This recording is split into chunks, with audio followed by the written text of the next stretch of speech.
Secara kiasan, kita telah mengambil tangannya yang berdoa dari Yesus dan mengikat tangannya di belakang punggungnya.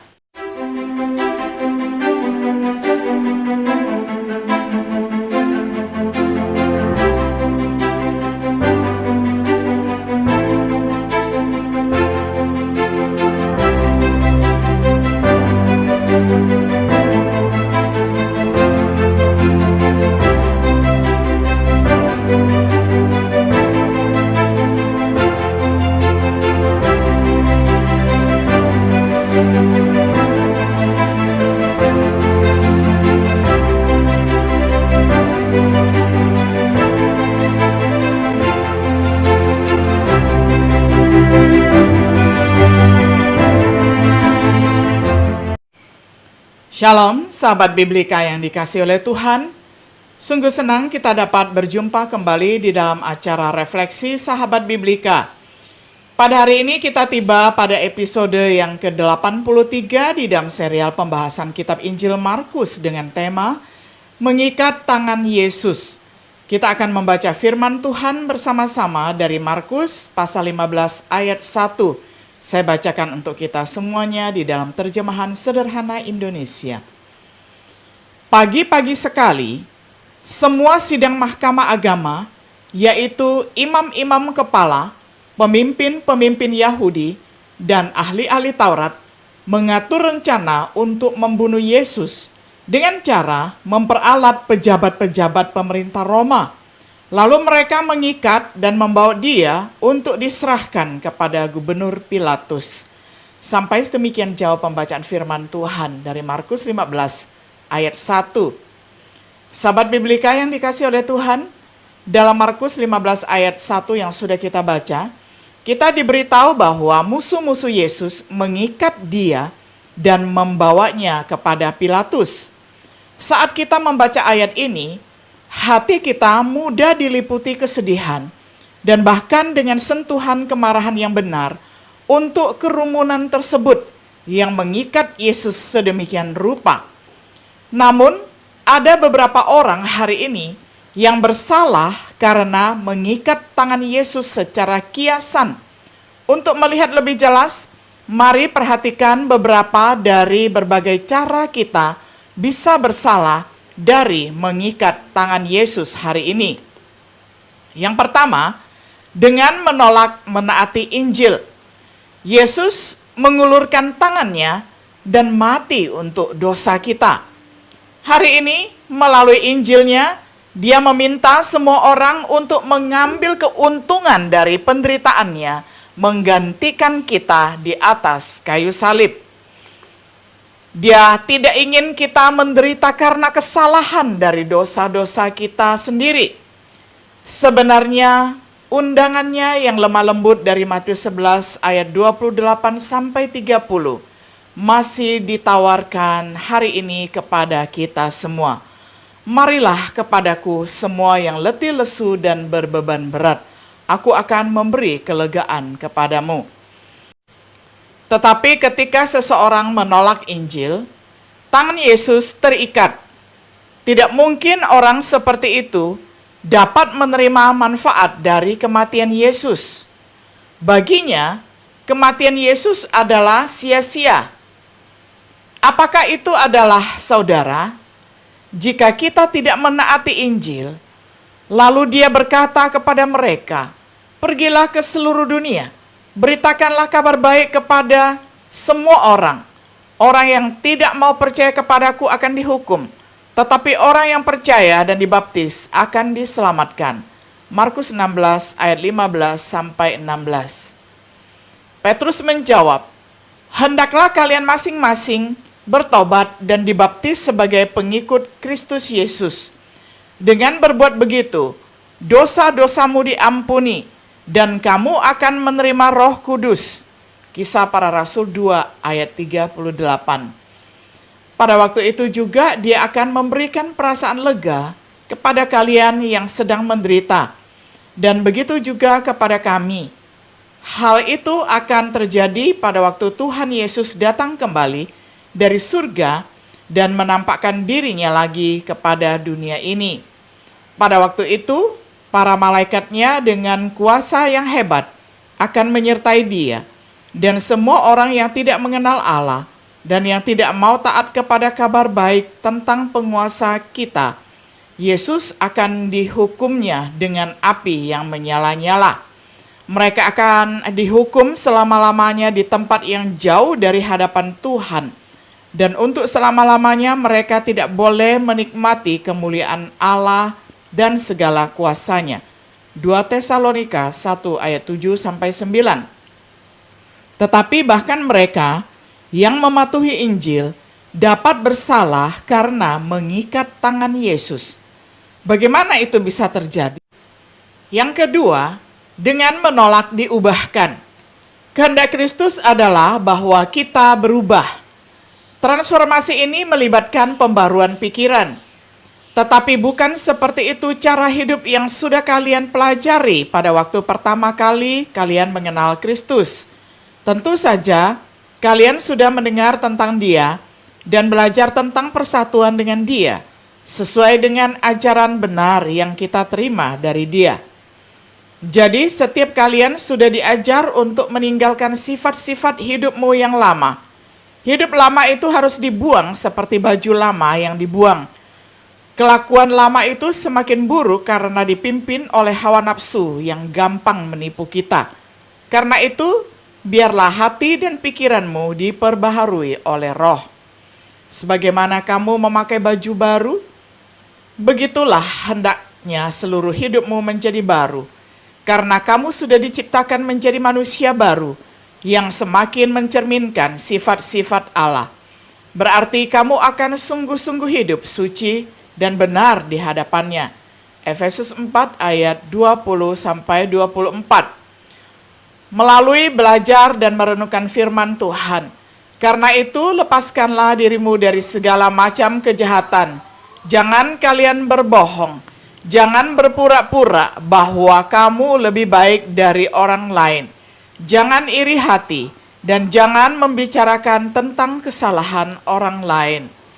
Sebagaimana bayi yang baru lahir yang selalu haus akan air susu murni dari ibunya, begitu juga kalian hendaklah selalu haus akan pelajaran rohani yang benar, yaitu yang terdapat dalam firman Tuhan. Karena dalam firman Allah dikatakan seperti ini, kalian sendiri sudah merasakan kebaikan Tuhan. Dengan demikian, kalian akan semakin dewasa rohani, sampai pada hari Allah menyelamatkan kita dari dunia ini. 1 Petrus 2 ayat 2-3. Tapi banyak yang mengabaikan alat pembaruan. Kita tidak menerima dengan lemah lembut firman yang ditanamkan. Oleh karena itu, marilah kita membuang segala sesuatu yang masih terdapat dalam hati kita yang kotor, najis, atau jahat. Lalu dengan rendah hati, mari kita menerima ajaran benar yang ditaburkan Allah di dalam hati kita masing-masing, yaitu firman-Nya yang berkuasa untuk menyelamatkan kita. Yakobus 1 ayat 21. Dengan demikian kita mengikat tangan Yesus agar kita tidak berubah. Apakah kita bersalah atas hal ini?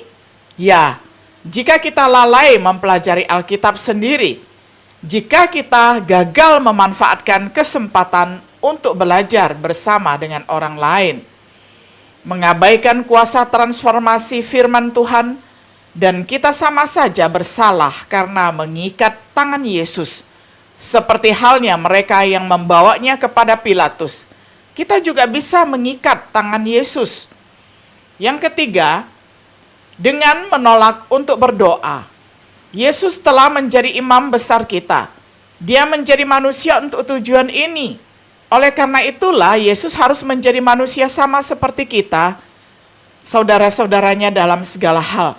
Dengan begitu, dia bisa menjadi imam agung bagi kita yang penuh belas kasihan dan sangat setia dalam tugas itu di hadapan Allah. Sebagaimana sebelumnya para imam selalu membawa darah binatang kurban kepada Allah untuk mendamaikan manusia dengan Allah. Sekarang imam agung kita, Yesus Kristus melalui darahnya sendiri sudah mendamaikan kita dengan Allah. Dan oleh karena dia sendiri sudah pernah menderita dan dicobai, dia mengerti kelemahan kita dan sanggup menolong kita yang sering dicobai. Ibrani 2 ayat 17 sampai 18. Dia memungkinkan kita untuk berani mendekati tahta anugerah dalam doa. Jadi, kita sangat beruntung karena Yesus Anak Allah yang sudah mendahului kita ke surga, di mana dia bertugas sebagai imam agung kita. Oleh karena itu, marilah kita tetap berpegang teguh kepada Yesus sesuai dengan keyakinan kita yang kita akui itu. Karena biarpun imam agung kita itu ada di surga, dia bisa turut merasakan semua kelemahan kita. Karena dia sudah pernah hidup di dunia ini dan mengalami segala macam cobaan sama seperti yang kita alami. Tetapi dia tidak pernah berdosa. Oleh karena itu, kita bisa langsung menghadap tahta Allah dalam doa.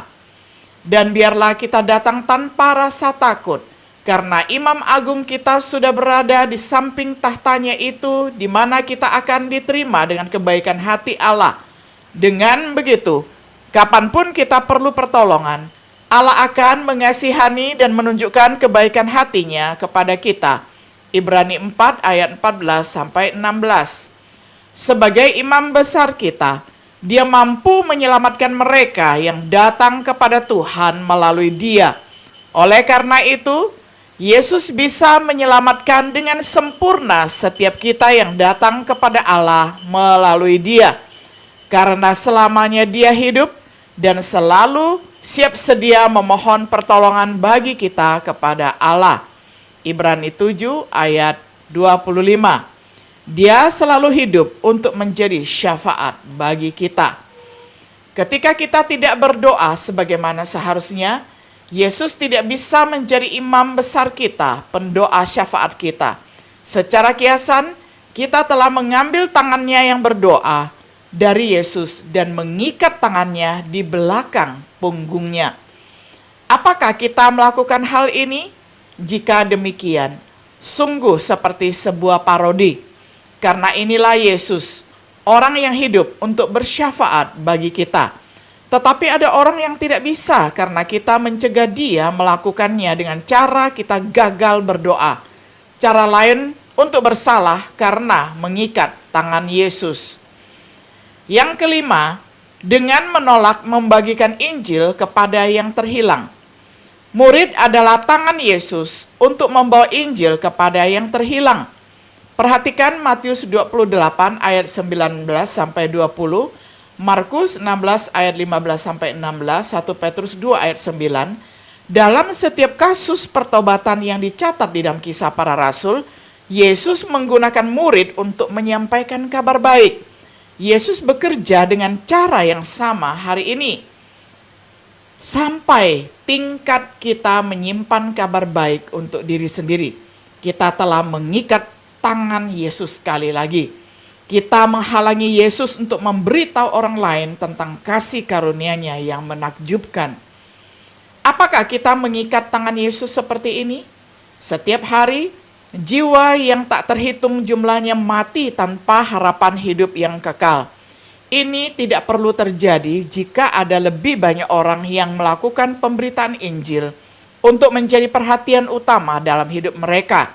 Sayangnya, dalam banyak kasus, perhatian utama orang Kristen adalah mengejar kesenangan dan perolehan harta duniawi.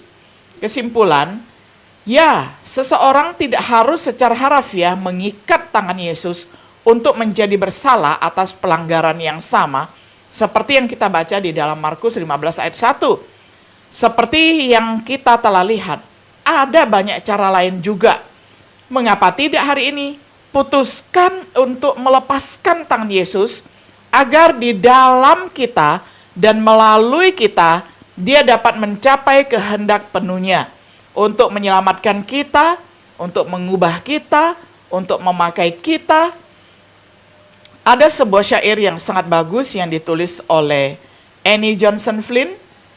Judulnya adalah Kristus tidak memiliki tangan, melainkan tangan kita. Saya akan bacakan untuk kita semuanya.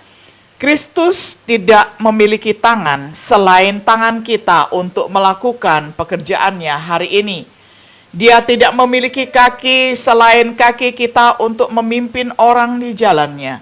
Dia tidak memiliki lidah selain lidah kita untuk memberitahu manusia sebagaimana dia mati.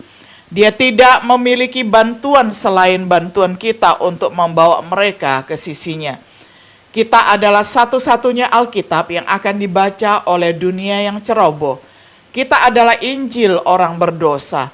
Kita adalah kredo para pencemooh. Kita adalah pesan terakhir Tuhan, disampaikan dalam kata-kata dan perbuatan. Bagaimana jika tipenya bengkok? Bagaimana jika hasil cetaknya kabur? Bagaimana jika tangan kita sibuk dengan pekerjaan lain selain pekerjaannya? Bagaimana jika kaki kita berjalan di tempat daya pikat dosa? Bagaimana jika lidah kita berbicara tentang hal-hal yang akan ditolak oleh bibirnya? Bagaimana kita dapat berharap untuk membantunya atau menyambut kedatangannya kembali? Sahabat Biblika yang dikasihi oleh Tuhan, sebagaimana kita sudah merefleksikan firman Tuhan dari Markus 15 ayat 1, bahwa orang banyak mengikat tangan Tuhan Yesus untuk dibawa ke Pilatus untuk diadili. Dan kalau kita tidak hati-hati hari ini, secara kiasan kita dapat juga mengikat tangan Yesus kalau kita tidak rajin bekerja untuk pelayanannya. Misalnya mengabarkan Injil, berdoa, menolong sesama, dan masih banyak pekerjaan yang Tuhan kehendaki kita kerjakan di dalam hidup kita. Kiranya setiap diri kita semakin berefleksi, semakin bercermin, kita semakin tahu kelemahan kita dan apa saja yang perlu kita perbaiki, supaya kita tidak kedapatan bercacat celah ketika Tuhan Yesus datang menjemput kita. Kiranya Tuhan Yesus menyertai dan memberkati kita sekalian. Shalom.